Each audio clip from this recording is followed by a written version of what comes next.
법안을 발의하고 상임위원회에서 명확된 심의를 하는 방식을 통해 가지고 추진해 보도록 하겠습니다.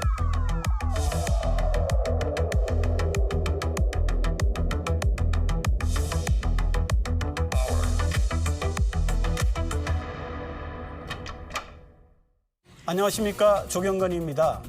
공천 개입 의혹 관련 보도가 연일 국내 언론을 뒤덮고 있는데 결국 윤석열 대통령의 육성까지 공개됐습니다.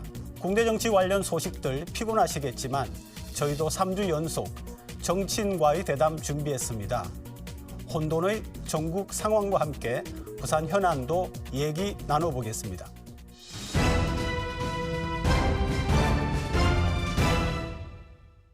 북한 재개발 관련 소식들 대개는 지지부진하다는 내용이 많습니다. 부산 경제 활성화를 위해서 북한 재개발의 활기를 찾기 위해서 결국은 비슷한 맥락인데요. 때문에 북한 재개발지에 복합 리조트를 만들자는 논의가 오래전부터 진행되어 왔습니다. 오늘 이와 관련한 토론입니다. 두 분 나오셨는데요. 윤태환 동의대 교수 나오셨습니다. 네, 안녕하십니까. 윤태환입니다. 도한영 경실련 사무처장 나오셨습니다. 네, 안녕하십니까. 리조트 하면 우리가 많이 들었잖아요. 그런데 복합 리조트 그러니까 다르나? 이런 생각이 드는데 뭡니까? 네, 복합 리조트를 간단히 말씀드리면 복합 리조트는 카지노를 포함한 다양한 관광 그리고 또 문화 인프라를 한 곳에 집적한 복합 관광 시설이라고 생각하시면 됩니다. 근데 기존에 있던 카지노 컴플렉스도 이러한 카지노뿐만 아니라 호텔이라든지 쇼핑몰이나 이런 시설들이 있었는데 이 기존의 카지노와 차이를 얘기하면 고객 집객 수단이 다르다고 할 수 있을 것 같습니다. 기존의 카지노는 카지노를 통해서 고객들을 끌어들였다면 이러한 복합 리조트는 관광이나 문화 인프라로 사람들을 모으는 이러한 역할을 하고 있고 그리고 그러다 보니 이 타겟 시장도 일반 관광객, 비즈니스 관광객 그리고 또 가족 관광객 등으로 훨씬 더 넓은 특징을 가지고 있습니다. 이 복합 리조트 시설은 수익에 따라 구분을 해볼 수가 있는데 수익이 큰 고수익 시설, 중수익 시설, 저수익 시설로 나눌 수가 있습니다. 이 고수익 시설은 당연히 이제 수익이 큰 카지노 시설인데 우리는 저수익 시설에 사실은 좀 집중을 할 필요가 있습니다. 저수익 시설은 우리가 현재 북한에 짓고 있는 오페라 하우스와 같은 이런 공연장이라든지 전시 컨벤션 센터, 박물관 이러한 시설들을 저수익 시설이라고 하는데 이러한 저수익 시설들은 그 도시를 매력적으로 만들고 관광객을 끌어모으는데 정말 큰 역할을 합니다. 근데 문제는 이러한 저수익 시설들은 초기에 투자 비용이 상당히 크고 그리고 어떤 시설 자체로는 수익이 거의 발생하지 않는다는 문제가 있습니다. 그래서 민간 영역에서는 거의 투자가 불가능하고 어떤 공적인 자금, 세금을 통해서 투자를 하는데 이런 복합 리조트에서는 이러한 고수익 시설인 카지노에서 난 어떤 수익을 바탕으로 이러한 다양한 문화 관광 인프라를 개발하고 운영하는 역할을 하고 있고 복합 리조트의 카지노는 사실은 수면 밑에서 일종의 어떤 재정을 담당하는 역할을 하고 있다고 보면 될 것 같습니다. 네. 지금 주신 얘기 속에 복합 리조트에 대한 요구에 대한 설명이 좀 들어있기는 한데 부산 그리고 이제 부산 지역의 상공업계가 이걸 오랜 수건으로 생각해 왔다는데 그게 사실인지 이유가 뭔지 좀 얘기해 주시죠. 사실 이제 지역의 상공계에서는 오랜전부터 준비를 해온 것으로 알고 있고요. 아무래도 이제 지역 경제가 많이 어렵다 보니까 좀 지역 경제의 좀 활력 차원에서 부산 상공계가 이 부분을 돌파하고자 좀 준비를 한 것으로 알고 있습니다. 특히 또 청년들이 서비스 산업에 대한 관심들이 있다 보니까 좀 이 서비스 산업에서는 지금 전 세계적인 추세가 복합 리조트가 많이 좀 바람이 부는 측면에서 봤을 때 좀 상공계에서는 청년들이 일자리 창출과 지역 경제에 대한 활력을 제고하기 위한 측면에서 좀 오랜 기간 준비한 것으로 알고 있습니다. 이 복합 리조트가 우리 서부산 같은 경우에도 비어 있는 곳이 많고 그런데 북한 랜드마크 부지에다가 넣자. 또 이유가 있을까요? 북한은 항구 도시 부산의 어떤 역사를 나타내는 상징적인 공간이고 또 미래 도시 부산의 어떤 심장이 되는 중요한 공간이라고 생각합니다. 말 그대로 그러한 중요한 장소에는 상징적인 랜드마크가 꼭 필요하다고 생각을 하고 우리가 싱가포르에 의해서 볼 수 있는 게 싱가포르가 어떤 싱가포르의 중심이라고 있는 심장이라고 할 수 있는 마리나베이의 마리나베이 샌즈를 건설함으로써 싱가포르 전체 경제의 활력을 불러일으킨 것과 같이 우리도 북한의 랜드마크 지구에 이런 어떤 상징적이고 또 지역 경제의 파급 효과가 매우 큰 이러한 시설, 랜드마크 시설을 건설할 필요가 있다고 생각을 합니다. 저는 조금 이제 달리 보는 부분은 이제 복합 리조트가 이제 우리가 10년 전인 2015년 정도에는 이제 복합 리조트를 이제 부산 상공계나 이제 지역에서는 북한 재개발 지역에 좀 많이 염두를 뒀다라면, 근데 지금의 북한 재개발 1단계 부지에는 지금 아파트들이 많이 생수가 많이 들어오고 올라온 상태입니다. 그렇기 때문에 앞서 교수님 말씀하신 것처럼 이 복합 리조트 가는 다양한 시설들을 제가 보는 북한 재개발 지역에 지금 1단계에서는 랜드마크 부지가 그나마 넓은 지역인데 랜드마크 부지 3만 3천 평 정도, 2천 평 정도밖에 안 되기 때문에 실질적으로 이 복합 리조트가 담을 수 있는 다양한 컨텐츠라든가 문화 시설들을 본다라면은 북한 재개발 1단계 부지로는 좀 부족하다. 저는 부지 자체가 대단히 협소하기 때문에 오히려 저는 좀 다른 지역에 대해서 좀 부산시나 아니면 상공계에서 다른 지역을 좀 더 모색해 보는 게 맞겠다는 보이. 특히 저는 이제 우리가 부산에 지금 곧 이제 지금 뭐 착공이 들어갑니다만은 가덕도 신공항을 주변으로 해서 가져가는 것이 어찌 보면은 가장 좀 타당하고, 특히 이 복합 리조트는 외국인 유입이 대단히 중요하기 때문에 좀 그분들의 접근성과 또 여러 가지 어떤 다양한 시설들이 들어간다라면 어쩌면 가덕도 신공항 주변 지역에를 좀 개발하는 방향으로 부지를 좀 조정하는 것들을 좀 빨리 고민을 하고 준비하는 것이 맞지 않을까 하는 생각을 좀 가져보게 됩니다. 지금 얘기 속에 사실은 이게 2015년에 한번 추진을 하다가 잘 안 됐고요. 결국 안 된 이유가 사업성 문제였는데 지금 도수장 말씀하시는 경우를 보면은 사업성하고도 상관이 있는 것 같은데, 그래서 가덕 신공항 쪽이 어떠냐 이렇게 얘기하는데요.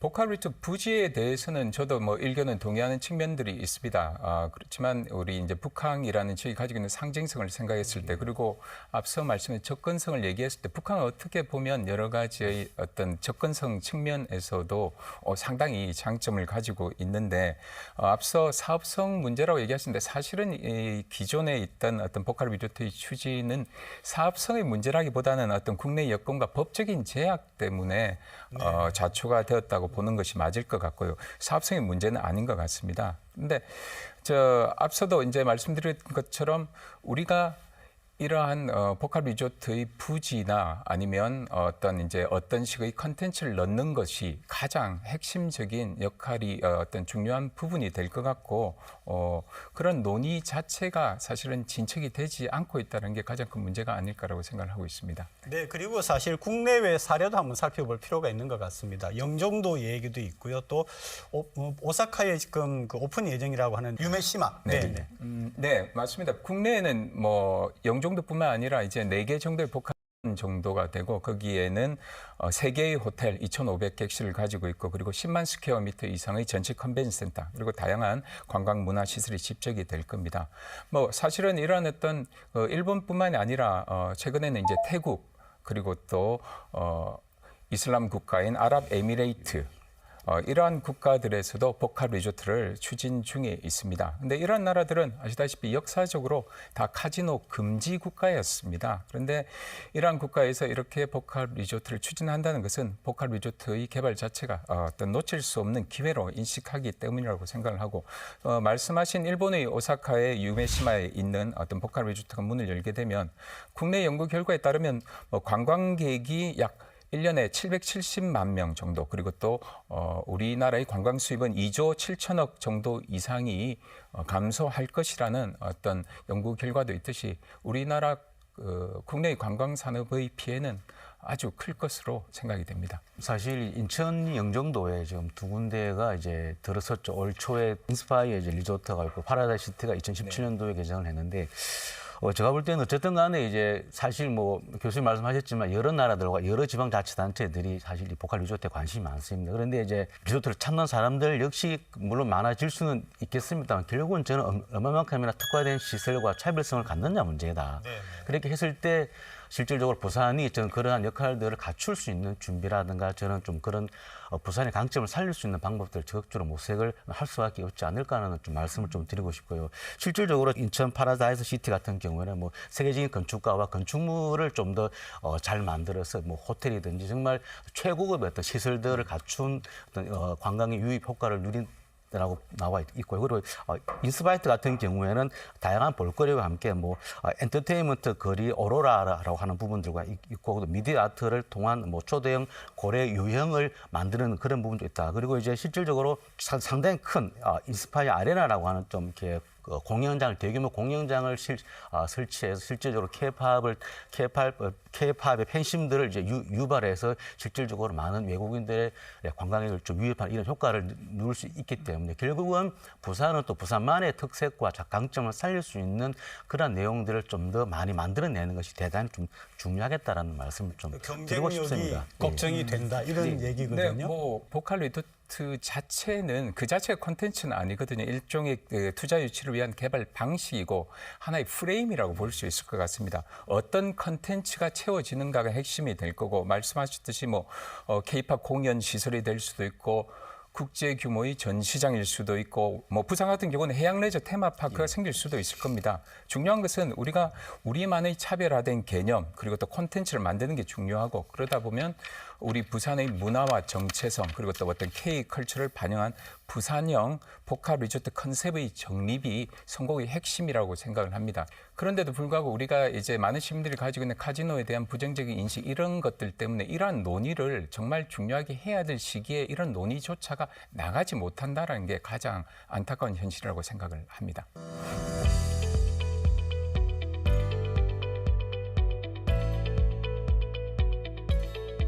출입할 수 있는 제한이라든가 그리고 배팅할 수 있는 금액이라든가 그런 부분들을 조금 더 이제 좀 강력하게 뭔가 좀 이렇게 제재와 규제할 수 있는 이런.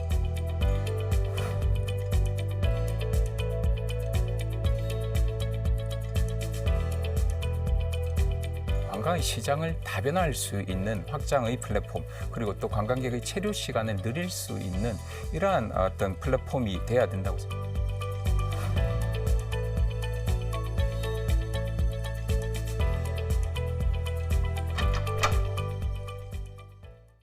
오픈 카지노를 그 안에다 설치한다라고 하는 게 지금 좀 논란이 되고 있는 것 같습니다.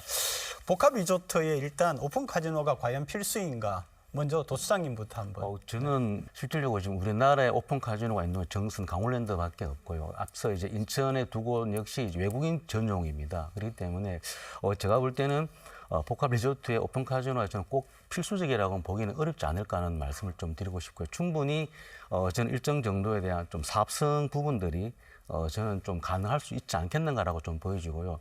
미국 같은 경우에도 앞서 교수님 말씀하신 것처럼 애초에는 카지노 중심적인 부분들이 있다라면 지금은 다양한 어떤 문화적 어떤 컨텐츠나 뭐 볼거리 뭐 이렇게 즐길거리 부분들 더 많이 만들어내는 부분들 많이 이제 변화되고 있는 추세이기 때문에 저는 반드시 오픈 카지노가 필수적이라고 보기는 좀 어렵다는 말씀을 드리고 싶고요. 앞서 2015년도에도 사실 오픈 카지노 부분이 많이 부각되다 보니까는 사실 논의 진척이 저는 더 많이 힘들었다는 말씀을 드리고 싶어요. 실질적으로 결국은 우리나라에서는 법적으로는 지금 안 되기 때문에 결국 오픈 카지노 들어가려면 법을 개정하든지 서로 만들어야 되는 과정들에서 과연 얼마만큼이나 정치권에서 자기들의 표를 본다라면은 실질적으로 이 사행성에 대한 아직까지 많은 국민들의 불안과 불신들이 있는 속에서 과연 정치권들이 이 법을 개정에 나설 수 있을 것인가에 대한 고민들도 있기 때문에 저는 어쩌면은 좀 현실성을 본다 하더라도 저는 오픈 카지노에 너무 좀 연연할 필요는 없지 않을까라는 생각을 좀 말씀을 좀 드리고 싶습니다. 필수는 아니죠. 우리나라에 이미 한국형 복합 리조트라는 것들이 운영이 되고 있습니다. 근데 문제는 우리가 사람들을 매력적인 도시로 만들기 위해서는 그러한 문화 관광 인프라가 만들어지는데 이러한 문화 관광 인프라는 그 자체로 수익이 사실은 발생하지는 않거든요. 그러니까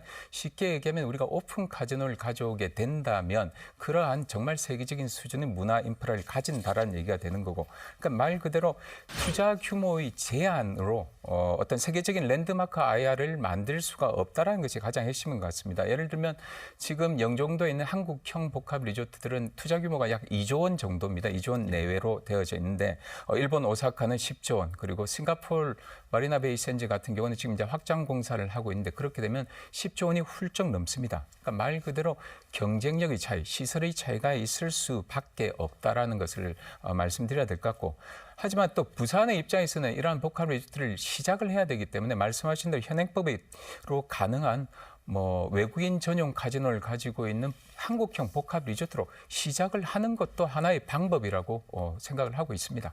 사실은 정선의 경험이 굉장히 부정적이잖아요. 그럼에도 불구하고 또 오픈 카지노를 다른 시각에서 보는 것도 있더라고요. 오픈 카지노라는 법령 자체가 이제 1960년대 우리나라에 카지노가 들어오고 난 2년 후에 만들어졌습니다. 부작용을 감수하기 위한 거 60년이 이미 지났는데 이게 우리가 이제 그 오픈 카지노에 사람들이 익숙해서 그렇지 사실은 전 세계적으로 이제는 유래를 찾아볼 수 없는 우리나라에만 있는 이러한 독특한 제도고, 그리고 또 논리적으로 상당히 모순이 많다고도 할 수 있을 것 같습니다. 어떤 정부 기관이 우리나라 국민들은 이게 나쁜 것 때문에 못 들어오게 막는데 외국인 관광객들한테 그걸 막 이렇게 진흥을 시키고 있거든요. 그런 문제도 있고, 그리고 방금 말씀하신 어떤 정성에 있는 강원랜드 같은 경우 매출액이 1년에 1조 5천억 정도인데 2022년도 사가미의 발표를 보면 우리나라의 불법 사행 산업 규모는 어느 정도냐면 약 100조가 넘습니다. 102조 정도가 됩니다.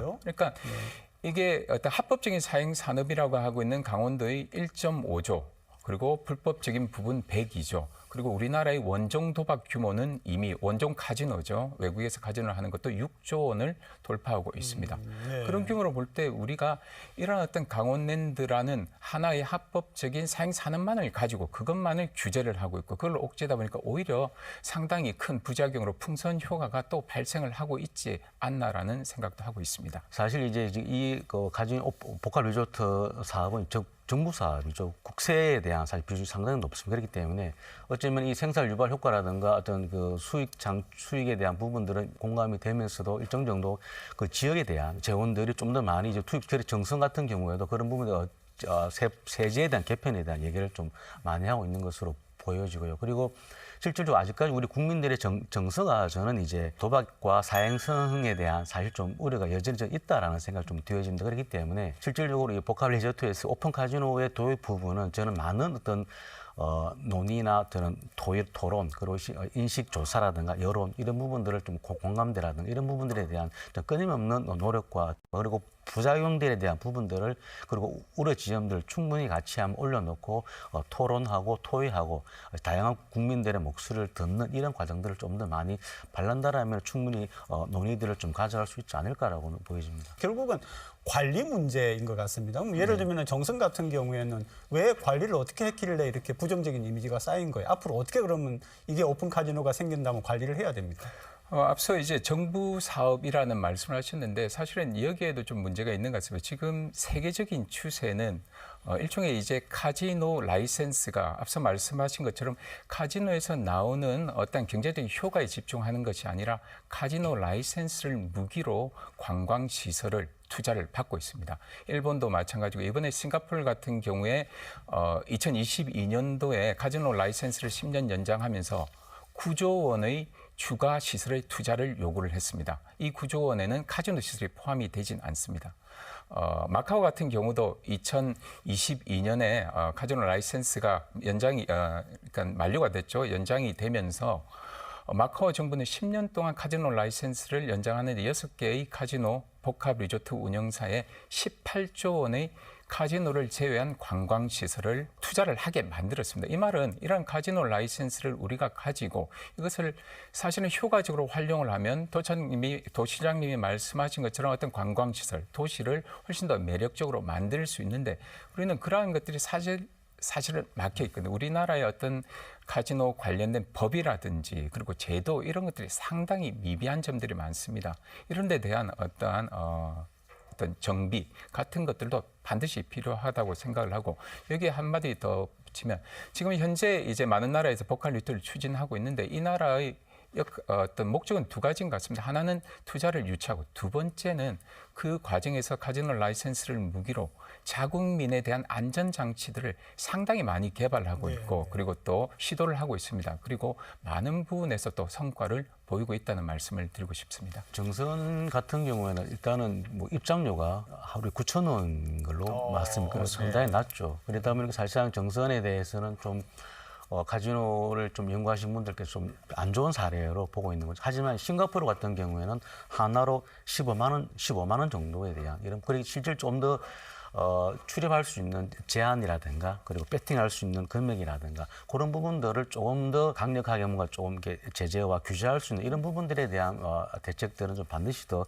좀 있어야 되지 않을까라고 좀 보여지고요. 또 하나는 이 발도 효과라는 부분이 있습니다. 실질적으로 복합 리조트가 있는 지역들이 그럼 그 주변 지역은 어떻게 되나? 기존의 어떤 관광이라든가 관광시설과 그런 부분들에 대해서는 저는 실질적으로 그런 기존에 있던 관광시설과 관광지 같은 경우 상당히 많은 영향력을 받고 있습니다. 실질적으로 이 복합 리조트로 많은 부분이 쏠림될 현상들이 발생하다 보니까는 저는 지금 정선도 저는 마찬가지라고 보거든요. 그렇다라면 이 부분에 대한 실질적인 좀 대책이나 그렇다라면 결국은 지역 상생과 어떤 지역 관광 기존의 어떤 관광 뭐 계획하고 지역 상승에 대한 이런 부분들 충분히 사전에 준비하는 과정에서 충분히 좀 검토할 필요가 있다라는 말씀을 드리고 싶습니다. 글로벌 허브 도시 특별법이 있지 않습니까? 그렇죠? 이 글로벌 허브 도시 특별법이 통과가 되면은 복합 리조트 건설은 탄력을 받습니까? 글로벌 허브 도시 특별법이 초안에는 사실은 이제 복합 리조트에 대한 문구가 있었는데 삭제가 현재는 된 상태고요. 그리고 또 그 내용을 제가 봤을 때 사실은 카지노 설치와 같은 핵심적인 사항은 기술이 안 됐기 때문에 좀 선언적인 부분이었지 않나라는 생각을 하고 있습니다. 그렇지만 글로벌 허브 도시 특별법이 통과가 되면 경자법이라고 하죠. 경제자유구역 지정 및 운영에 대한 특별법에 준하는 혜택을 받기 때문에 경자법에 의하면 외국인이 5억 불 이상을 투자를 하게 되면 카지노 외국인 전용 카지노입니다. 외국인 전용 카지노를 허가할 수 있는 어떠한 근거가 생기게 됩니다. 그렇게 되면 아무래도 이런 복합 리조트의 추진이 좀 탄력을 받지 않을까라고 생각을 하고 있습니다.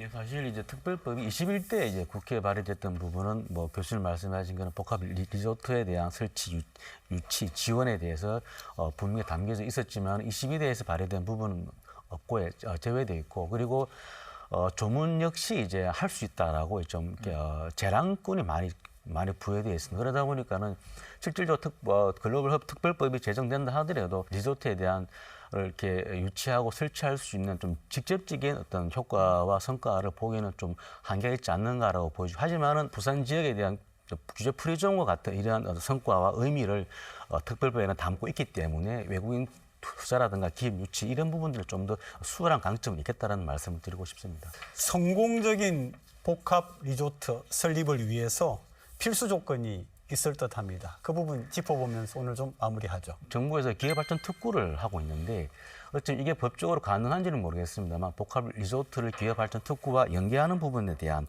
고민들도 한번 해볼 수 있지 않을까라는 생각이 되어지고요. 그리고 사회적 안전망에 대한 이런 부분들도 좀 적극적으로 한번 해봐야 될 것 같고 그리고 무엇보다 중요한 건 이제 국민들의 많은 공감과 지지를 받기 위한 좀 시민들의 의식이라든가 인식들을 같이 나눌 수 있는 그런 좀 사회적 공론의 장들을 좀 더 많이 만들 필요는 있겠다라는 말씀을 드리고 싶습니다. 사실은 우리가 싱가포르의 예에서 보듯이 오히려 주변에 있는 어떤 싱가포르 전체의 호텔 관광 산업에 상당히 큰 파급 효과가 있었거든요. 이 말은 어떤 관광의 공간을 확장하는 플랫폼의 역할을 해야 되고 또 관광의 시장을 다변화할 수 있는 확장의 플랫폼 그리고 또 관광객의 체류 시간을 늘릴 수 있는 이러한 어떤 플랫폼이 돼야 된다고 생각하고 그러기 위해서는 충분한 규모의 우리의 어떤 그 정체성을 가지고 있는 논 게이밍 관광 문화 시설 그리고 부산형 복합 리조트 컨셉의 정립이 꼭 필요하고 또 상징적인 랜드마크가 됐으면 좋겠습니다. 근데 그렇게 하기 위해서는 앞서 말씀드린 대로 어떤 이 카지노와 복합 리조트에 대한 시민들의 인식에 대한 개선이 분명히 좀 이루어질 필요가 있고 여기에 대한 교육이라든지 홍보도 필요할 것 같고 그리고 우리나라의 감독 기구 그리고 또 법 제도에 대한 정비도 반드시 필요할 것 같습니다. 부산에 복합 리조트와 오픈 카지노를 설치한다. 예, 부산 경제 활성화에 필요하다는 주장이 있는데요. 추진을 하게 된다면은 문제점을 가장 최소화하는 그런 제대로 된 행정이 필요하지 않을까 싶습니다. 오늘 좋은 말씀 주신 두 분 정말 고맙습니다.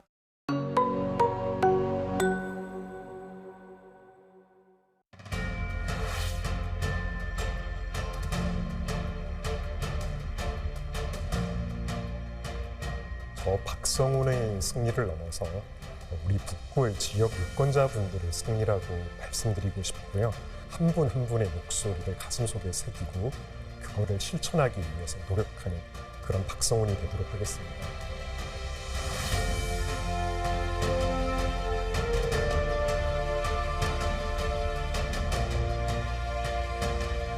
법을 우회해서 오히려 이런 방식으로 책임을 이연하고 우리의 음주 문화를 더 안 좋은 방향으로 몰고 가는 이런 행태를 바로잡기 위한 입법적 개선 사안이라고.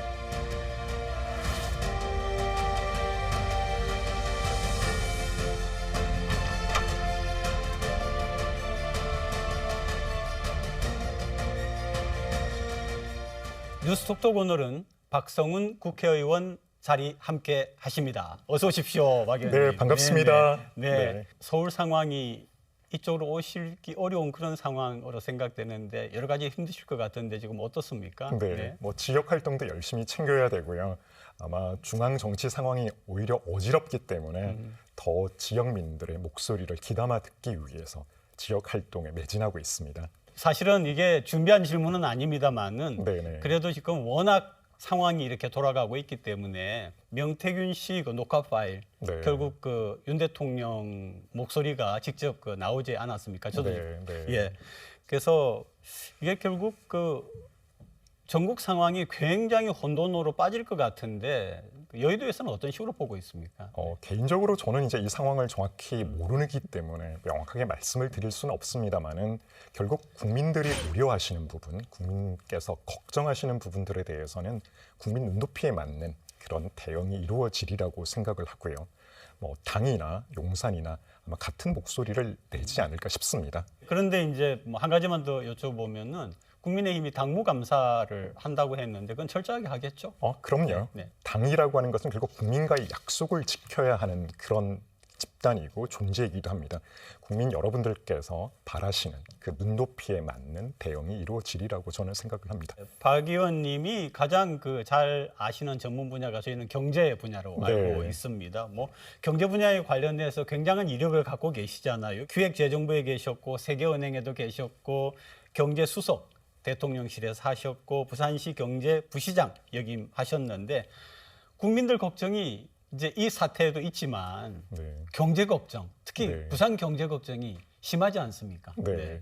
경제 전문가의 시각에서 말씀을 드리면 네. 우리나라의 경제 체질, 기초 체력, 펀더멘털은 아직도 튼튼하다고 말씀을 드릴 수가 있고요. 당초 저희가 걱정했었던 내수 부분, 이 내수 부분은 설비 투자라든지 내수 민간 소비가 늘어나고 있는 그런 아주 긍정적인 흐름을 보이고는 있습니다. 다만 이번 3분기 GDP 성장률을 끌어내렸던 순수출 부분이 있습니다. 이게 내수가 회복되는 단계에서 자연스럽게 늘어나는 그런 과정이라고 저희는 이해를 하고 있거든요. 또 지난 6분기 연속으로 늘어났던 수출에 대한 기저 효과도 있고요. 네. 일부 자동차 생산에 대한 차질 부분도 영향을 미친 것 같습니다. 지난 10년간 평균을 보게 되면 3분기 수출 증가율을 봤을 때 아마 이번 3분기가 한 2배가량 높은 성장률을 기록하고 있기 때문에 추세적으로는 견조한 수출이 이루어지고 있다라고 볼 수 있을 것 같아요. 다만 우리 대한민국을 둘러싼 그런 지정학적 리스크 또 경제의 불확실성이 커지고 있는 부분은 우려가 되기도 합니다. 특히 중국 경제가 어렵고요. 또 미국 대선 이후에 세계 경제가 어떤 방향으로 움직일지에 대한 그런 리스크들이 있기 때문에 경각심을 가지고 대응을 해야 될 것 같습니다. 특히 이게 수치가 나타난 부분과는 다르게 우리 국민들, 특히 이제 우리 유권자분들께서 느끼시는 피부로 느끼시는 경기는 조금 차이가 있을 것 같습니다. 네. 특히 부산만 하더라도 소매업이라든지 자영업을 많이 영위를 하시기 때문에 이런 어려움을 극복해 나갈 수 있도록 정부에서도 또 저도 기재위 위원으로서 경제부총리와 하는 총재께 목소리를 냈었고요. 특히 자영업자를 위한 금융 지원, 채무 제조 증가 같은 다양한 민생에 도움이 되는 그런 경제 정책이 하루빨리 시행에 옮겨질 수 있도록 적극적으로 노력을 하고 있습니다. 방금 전에 그 미국 대선 이야기를 하셨거든요. 네. 그런데 해리스 후보가 당선되느냐, 트럼프 후보가 당선되느냐에 따라서 이제 그 무역 기조가 달라지지 않습니까? 네. 그러면은 거기에 맞추어서 우리 정부나 우리 여당 중심으로 해가지고 정책을 잘 네. 전환해 가면서 이렇게 잘할 수 있는 그런 맞습니다. 준비가 지금 되고 있느냐가 궁금합니다. 네, 저도 이제 지금 현재. 국감에서도 그렇고 주기적으로 경제부총리 그리고 금융위원장 또 하는 총재를 만나서 어느 누가 대통령이 되든지 상관없이 각각 네. 맞춤형 컨틴전시 플랜을 준비를 해달라고 약속을 또 받았습니다.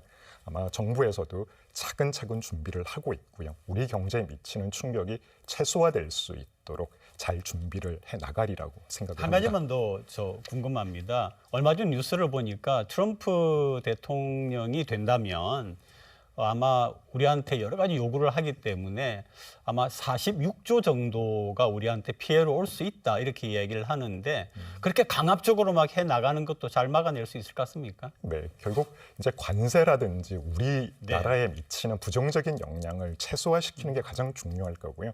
이거야말로 윤석열 정부의 경쟁력을 보여줄 수 있는 중요한 그런 기회라고 생각을 합니다. 저희가 국민의 그리고 국민의 목소리, 국익을 위해서 최선을 다해서 이 부분에 대해서 네, 대응을 하리라고 생각합니다. 지난 총선과 이번에 있었던 그 보궐선거에서 사실은 부산 시민들이 정부 여당에 힘을 많이 실어줬거든요. 근데 실제로 지금 부산이 필요로 하는 것들 뭐 수없이 되뇌입니다만은 산업은행이라든지 이런 문제 비롯해가지고 또 이제 글로벌 허브 도시특별법 같은 경우에 전혀 지금 진척이 없고 그런데 굉장히 실망하는 부분이 많거든요. 개인적으로 안타깝게 생각을 하는 부분이기도 합니다. 산업은행 부산 이전 같은 경우는 제가 윤석열 대통령 후보 캠프 시절에 직접 대통령께 건의를 드리고 그래서 만들어낸 공약이기도 합니다. 부산을 위해서는 무엇보다도 중요한 그런 공약인데요. 이제 우리 대한민국을 발전시키기 위해서는 서울과 부산의 두 개의 양대축으로 발전할 수밖에 없습니다. 그런 하나의 방편으로서 수단이기도 하죠. 가장 우선적으로 선택해야 되는 방법이 바로 산업은행과 같은 국책금융기관, 금융공기업이 부산 이전이고요.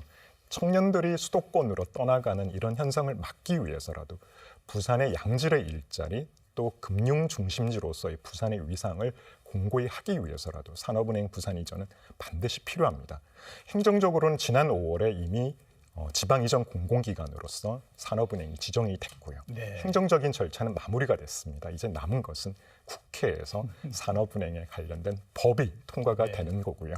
여야 구분 없이 지역 발전, 특히 부산을 위한 일이라고 하면 야당에서도 흔쾌히 동의해 주리라고 저는 생각을 합니다. 마지막까지 저도 국회의원으로서 더 열심히 설득하고 뛰도록 하겠습니다. 네, 그동안은 박 의원님이 주로 행정 분야에 많이 오래 계셨기 때문에 국정감사를 받으셨잖아요. 네. 이번에 이제 국정감사를 처음 하시고 대구 국세청장에 연루된 그런 뇌물 사건에 대해서 따끔하게 지적하셨다는 얘기를 들었습니다. 네. 국정감사 해보시니까 어떠셨어요? 그래요. 제가 한 30년간 기재부, 네. 3번의 청와대 근무, 또 다양한 공직 생활을 하면서 항상 국감을 받는 받으셨죠. 입장이었잖아요. 네, 제가 네. 이제 국감을 해보니까 이런 생각이 들었습니다. 나라를 위한 진정성과 열정은 크게 차이가 없구나. 다만 제가 여당 의원이라도 정부가 잘못한 부분이 있으면 따끔하게 잘못을 지적을 하고 개선책을 만들어내는 것이 우리 국민들이 공직자들에게 바라는 그런 자세가 아닐까 생각을 했습니다. 항상 여야를 떠나서 중립적이고 합리적인 시각에서 문제를 지적하고 대안을 찾도록 노력을 하겠습니다. 이건 제가 의원이 아니라 네. 공무원으로서 네, 또는 네. 뭐 시민의 한 사람으로서 가지고 있는 그런 저희 각오이기도 합니다. 부산시 국정감사 당연히 있었지 않습니까? 네, 근데 네. 전반적으로 좀 날카롭게 파고드는 부분이 좀 부족했다. 이유가 여당 의원들이 워낙 여기에는 많기 때문에 그냥 두루뭉술로 넘어간 게 아니냐 이런 비판이 좀 있는데 그 부분은 어떻게 보세요? 저는 이제 기재위 위원이다 보니까 부산시 국감을 참여를 하지는 못했었는데요. 네. 아마 행안위 의원님들께서 오셔서 국감을 하셨을 겁니다. 이게 부산 지역 발전을 위해서 여야 구분은 저는 없다고 생각을 합니다. 국민의힘이 야당이었더라도 그럼에도 불구하고 부산 지역 발전을 위해서 지적되어야 될 부분은 반드시 따끔하게 지적을 했었어야죠. 혹시라도 이번에 부족한 부분이 있었다라고 하면 제가 부산 지역 의원님들과 소통하면서 더 나은 부산이 만들어질 수 있도록 적극적으로 역할을 하도록 하겠습니다. 그 해운 기업의 톤세 제도 네. 이게 뭔지를 제가 들여다보니까 해운 기업의 법인세를 이렇게 매길 때 영업 이익을 가지고 그 법인세를 매기는 게 아니고 운항 선박의 순 톤수하고 운항 일수를 가지고 이렇게 매기는 그런 제도더라고요. 맞습니다. 네. 근데 우리 박 의원님이 22대 국회 1호 법안으로 지난 12월에 이 법안이 종료가 되는데 이거를 5년 연장을 해야 된다 이런 말씀을 하셨는데 이유나 배경이 있을 것 같습니다. 네. 제가 이제 해수부 차관을 끝으로 공직을 그렇죠. 마무리를 했었고요. 네. 부산이 해운 산업의 해운, 중심지지 않습니까? 이 톤세제라고 하는 것은 해운 선진국들은 누구나 다 영국, 뭐 네덜란드, 네. 덴마크 거의 모든 나라에서 도입을 하고 있는 제도고요. 우리나라와 일본을 제외하고는 영구적으로 운영을 하고 있습니다. 어떻게 보면 해운 산업이라고 하는 것은 경기 부침이 가장 심한 업종이거든요. 10년 또는 20년 후에는 반드시 호황과 불황을 겪도록 경기 사이클을 타는 업종입니다. 그러다 보니까 해운 산업의 경쟁력을 위해서 전 세계 각국이 이런 톤세제를 운영을 하고 있고요. 부산의 경우만 하더라도 해운 산업으로부터 직간접적 파급 효과를 받고 있기 때문에 부산 지역 경제 활성화를 위해서는 반드시 톤세제 도입이 필요하다고 저는 생각을 했습니다. 그러니까 이제 이걸 좀 약간 비판적으로 보는 시각이 뭐냐 하면은 세제 혜택을 주는 게 아니냐인데 방금 이제 답을 해주시기로 그 경기 부침이 심하기 때문에 그렇다라고 하는데 또 예측 뭐 가능성을 확보할 수 있고요. 이게 수치로 말씀을 드리면 한국조세재정연구원이 분석한 자료에 따르면 비용 대비 편익 효과가 1.75, BC가 네, 1.75니까 네, 네. 굉장히 높은 거죠. 다라고 또 우리 해운협회에서 부산 지역에서 해운항만 특히 관련되는 매출을 분석을 해봤더니 72조 원 중에서 11조 원이 이 톤세제로 인한 파급 효과라고 합니다. 그리고 해운사들 설문조사 결과만 보더라도 약 42%가 톤세제가 일몰이 된다라고 하면 국적을 바꾸겠다라고 답변을 했고요. 1조 4,500억에 해당하는 매출이 또 사라지는 그런 부분도 있습니다. 그렇기 때문에 경제적으로 보더라도 또 우리가 가지고 있는 이 지역 부산이라는 항만을 활용한 강점 이런 부분들을 종합적으로 봤을 때는 반드시 톤세제가 도입이 되고 이게 일몰이 아니라 지속적으로 시행이 될 수 있는 기반을 만드는 것이 부산 경제를 위해서도 반드시 필요하다고 저는 생각을 했습니다. 그런 노력 외에도 아마 관심을 가지고 있는 어떤 법안 또는 임기 동안에 내가 추진을 할 거다라고 하는 법안이 있을 것 같습니다. 네, 민생 경제, 민생과 관련되는 그런 활동에 집중을 하려고 하고 있고요. 한 6개월 동안 의정 활동을 했는데 법안 발의를 21건을 했습니다. 부산 지역 초선 의원 중에서는 1위고요. 그렇겠네요. 네. 축하드립니다. 네. 그리고 원내 부대표로서 국민의힘 원내 부대표로서 활동을 하고 있기 때문에 중앙 정치에서도 다양한 의사결정 과정에서 목소리를 내고 있습니다. 무엇보다도 국민과 그리고 지역에 계시는 분들의 목소리를 낮은 자세로 귀담아 들으면서 끊임없이 소통하고 지역에 반영을 하도록 하겠습니다.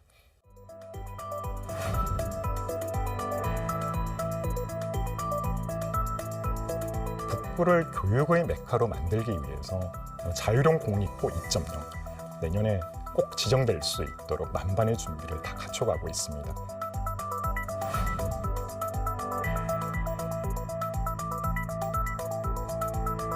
북구 주민뿐만 아니라 부산의 다른 지역에 계시는 많은 분들도 이 시설을 통해서 부산의 아름다움, 낙동강의 미학을 제대로 즐기실 수 있으리라고 생각합니다.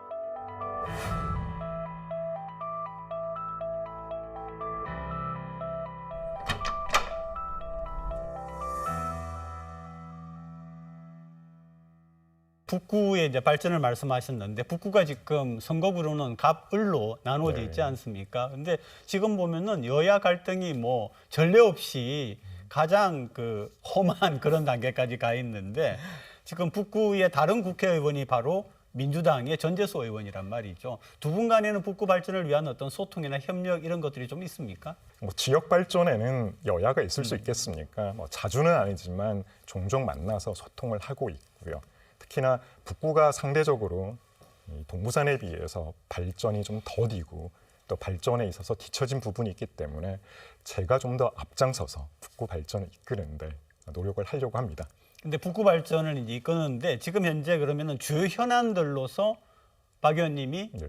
열심히 들여다보고 있는 현안들 좀 소개 한번 네. 해주시죠. 가장 중요한 게 저는 교통과 교육이라고 생각을 교통과 하고요. 교육. 이 네. 두 가지가 잘 보완이 되면 주거와 관련되는 가치도 올라가리라고 생각을 합니다. 일단 화명역과 수정역 사이에 중간역을 신설을 한다든지 화명과 서면역을 연결하는 직결 도시철도 건설과 관련되는 부분들은 내년에 기재부에서 관련 연구 용역을 시행을 하게 될 거고요. 지금 이제 국비 반영을 위한 마지막 노력을 하고 있습니다. 교육이 가장 중요한 부분입니다. 북구의 교육열은 높은데 교육 인프라는 그만큼 뒤따라주지 못하고 있는 게 사실이거든요. 그래서 제가 거의 매주 교육감님을 만나서 이런저런 아이디어를 드리고 있고 북구를 교육의 메카로 만들기 위해서 자유로운 공립고 2.0 내년에 꼭 지정될 수 있도록 만반의 준비를 다 갖춰가고 있습니다. 또 교육 국제화 특구로서도 북구가 기능할 수 있도록 관련되는 절차를 차근차근 밟아가고 있기 때문에 북구에 계시는 우리 주민 여러분, 북구가 부산을 넘어서 대한민국을 대표하는 교육 메카로 아마 발돋움할 수 있으리라고 저는 생각을 합니다. 믿어주십시오. 그러면은 뭐 6개월밖에 안 됐지만 네. 혹시 뭐 성과가 있으면 좀 말씀해 네, 주시죠. 북구가 가장 현안 중에 하나가 관련되는 사업들이 여러 개 있었습니다. 그동안 기재부의 문턱에서 넘지 못했던 실패했던 사업인데요. 특히 이제 함영 에코파크라고 그래서 낙동 선셋을 바라볼 수 있는 그런 수산 공연장과 피크닉 존을 만드는 사업이 있습니다. 약 한 8만 평 정도의 부지에 만들어지는 시설인데요. 이 사업이 347억의 예산으로 투입이 되고요. 국비가 147억이 들어갑니다. 작년에도 여러 가지 이유로 인해서 기재부의 신규 사업 보조 사업 적격성 심사에서 탈락을 했었는데 이번에 통과를 시켰습니다. 아이고, 네. 제가 아무래도 기재부 출신이고 또 부산에서 유일한 기재위 출신의 어떤 의원으로서 아마 많은 인맥들이 크게 도움이 됐다고 말씀을 드릴 수 있겠습니다. 화명 에코파크 사업 같은 경우에는 북구 주민뿐만 아니라 부산 시민들 전체에게도 혜택이 돌아가는 그렇습니다. 사업이겠죠. 어떤 네. 부분이 있겠습니까? 부산을 대표하는 그런 관광시설로서 기능을 하게 될 거고요. 다양한 수상 공연을 아마 관람할 수 있고 볼거리들이 제공이 될 겁니다. 부유식으로 만들어지는 컨셉이라고 네. 보시면 되거든요. 그동안 북구가 가지고 있는 아름다운 자연 환경을 제대로 활용할 수 있는 시설이 없었다라고 하면 이번 낙동 선셋 함영 에코파크 사업을 통해서 북구 주민뿐만 아니라 부산의 다른 지역에 계시는 많은 분들도 이 시설을 통해서 부산의 아름다움, 낙동강의 미학을 제대로 즐기실 수 있으리라고 생각을 합니다. 그 눈높이와 기대에 맞게끔 저도 제대로 준비를 할 수 있도록 북구청과 부산시와 노력을 하도록 하겠습니다. 네, 북구 주민뿐만 아니라 뭐 부산 시민 전체가 그런 기대를 지금 가지고 있는데 확실한 결과물을 보도록 하겠습니다. 네, 성과로 보여드리도록 하겠습니다. 네. 그리고 이제 아까 우리가 앞에서 잠깐 언급을 했는데 산업은행 이전하고 글로벌 허브 도시특별법 특별법. 이 같은 경우에는 22대 지금 국회에서 해결이 반드시 돼야 되는데요. 과연 부산 정치권이 지금 절대 다수의 국회의원을 갖고 있는데 노력을 하고 계신지 어떤 네. 노력을 하실 건지 좀. 네, 부산에 또 훌륭하신 의원님들이 많습니다. 하나의 힘으로 하나의 목소리로서 부산이 가고자 하는 방향성에 대해서는 아무도 이견이 없다고 생각을 하거든요. 누구나 바라는 그런 부산 그리고 부산이 과거에 그런 가지고 있었던 영화를 다시 한번 재현할 수 있도록 모든 의원들이 힘을 합쳐서 산업은행 부산 이전 글로벌 허브 도시 특별법 반드시 통과시키도록 하겠습니다. 그리고 이제 지난번에 서울시장 얘기하시는 거 보니까 조금 뭐 두 가지 뉘앙스가 같이 있었는데요. 분명한 거는 이 모든 정책이나 이런 것들이 서울과 수도권 중심으로 되어 있기 때문에 오히려 서울 시민들도 살기가 어렵다. 그래서 부산과 더불어 확실하게 이원적인 그런 중심을 둬야 된다라고 하는데 그런 부분에 대해서는 좀 같이 협치가 안 됩니까? 부산 국회의원하고 서울시장하고 이런 당연히 경우에. 협치를 해야 되고요. 제가 이번 국정감사 마지막 질의가 바로 그 포인트였습니다. 네. 중앙정부의 시각에서 아니라 지방의 시각에서 문제를 바라보게 되면 같은 문제도 다르게 정의되고 우선순위도 다를 수가 있습니다. 아마 획일적으로 중앙정부의 기준에 맞춰서 행정을 하기보다는 이제는 지방의 시각에서 지방의 문제를 풀어나간다는 접근을 하게 된다라고 하면 분명히 서울시가 가지고 있는 고민과 지역이 가지고 있는 부산이 가지고 있는 같은 고민들이 접점을 찾을 수 있으리라고 생각을 하고요. 특히 중앙정부의 재정적, 행정적 지원도 이런 차원에서 개를 같이 하면서 함께 풀어나갈 수 있다고 생각을 합니다. 젊은이들이 전부 이제 서울로 가고, 네, 직장 때문에도 그렇죠, 네. 가가지고 가니까 이제 살 집이 없고, 네. 살 집이 없으니까 예, 결혼을 늦게 하고, 네. 그다음에 아기도 잘 안 가지려고 하고, 왜냐하면 집 하나 구해놓으면 거기에 돈이 얼마나 맞습니다. 들어갑니까? 결국은 이런 것들이 지금 서울이 집중되니까 문제인데, 이런 부분을 알면서도 방치한다라고 하는 건 이거는 정치인들의 직무유기라고 생각을 그렇습니다. 하거든요. 그래서 그래서 제가 이제 수도권에 있는 정치인들을 만날 때마다 그 말씀을 드립니다. 이 대한민국의 잠재 성장률이 계속 추락을 하고 있는데요. 가장 큰 이유가 결국은 뭐 다양한 규제로 인한 어려움도 있겠지만 저출산의 문제를 극복을 하지 못하는 데 있다라고 그러니까요. 저는 봅니다. 잠재 성장률이 2.0% 정도 지금 추산을 하는데요.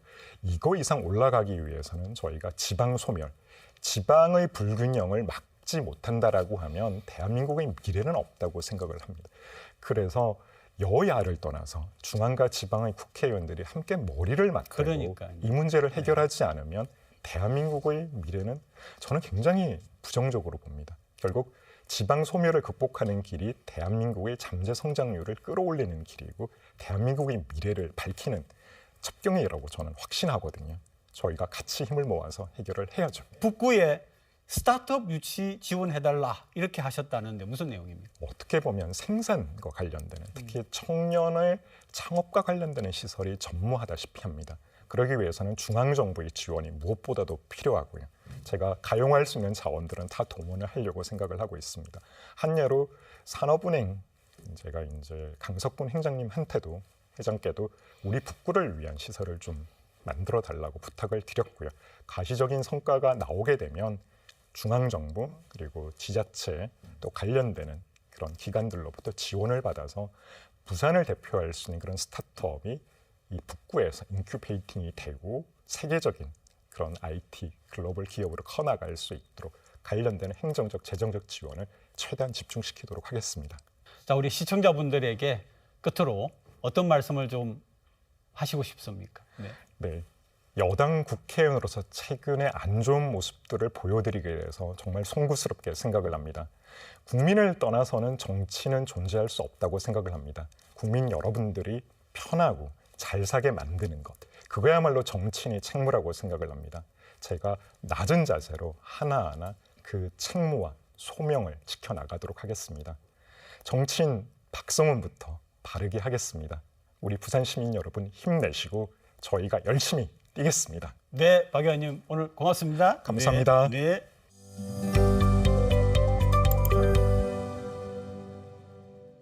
부산 문인협회 등 14개 지역 문학단체들은 지난달 28일 시청 앞 광장에서 기자회견을 갖고 반토막으로 축소된 부산문학관 건립계획을 전면 백지화할 것을 촉구했습니다. 문학인들은 부산시가 협소한 부지와 절반 이상 줄어든 예산 문제에 대한 해결책 없이 문학관 건립 사업을 졸속으로 추진하고 있다며 모든 절차를 중단하고 원점에서 재검토할 것을 요구했습니다. 부산시 감사위원회에 따르면 78개 드라이브스루 매장 가운데 교통유발 부담금을 내는 업체는 12곳에 불과했고 나머지 66곳은 연면적 1000제곱미터 미만으로 교통영향평가와 부담금 부과 대상에서 제외됐습니다. 감사위원회는 소규모 업체도 극심한 교통체증을 불러올 수 있는 만큼 교통영향평가를 전체 매장으로 확대하도록 하는 조례 제정을 시에 권고했습니다. 상습 침수 지역인 온천천에 지하 40m 깊이 하수 저류 빗물 터널 설치가 추진됩니다. 부산시는 동래구 수원초등학교부터 수영강 합류 지점 3.5km 구간에 지하 40m 깊이로 대심도 하수 저류 빗물 터널을 오는 2032년까지 설치할 예정입니다. 부산시는 지난달 31일 오전 부산시청에서 제20차 미래혁신회의를 열고 2기대 예술공원 활성화 방안을 논의했습니다. 시는 2기대 공원을 5, 6도 아트센터와 바닷가 숲속 갤러리, 국제아트센터 등 3대 거점으로 나누어 관광시설과 퐁피도 부산분관 건립을 추진하고 최대 7개 미술관 유치도 추진한다는 계획입니다. 동남지방통계청에 따르면 올해 3분기 부산의 인구 순유출 규모는 4,093명으로 지난해 같은 기간보다 1,100여 명 늘었고 순유출 인구 중 56% 이상이 20, 30대 청년층으로 집계됐습니다. 순유출 지역은 서울 경기권이 2,100여 명으로 가장 많았고 경남이 1,700여 명으로 뒤를 이었습니다. 앵커멘트에서도 말씀드렸듯이 국내 정치 상황을 지켜보는 국민들 너무 피곤합니다. 함께 잘 사는 세상을 만들자는 정치의 본령은 사라져버리고 정치가 국민들에게 스트레스를 주고 근심 주는 거리가 되고 있습니다. 올여름 극한 폭염이었는데 이례적인 11월 한파가 찾아온다고 합니다. 추위 대비 잘 하셔야겠습니다. 다음 주 일요일 아침에 다시 찾아뵙겠습니다. 고맙습니다. No, I'm not colorblind. I know the world is black and white.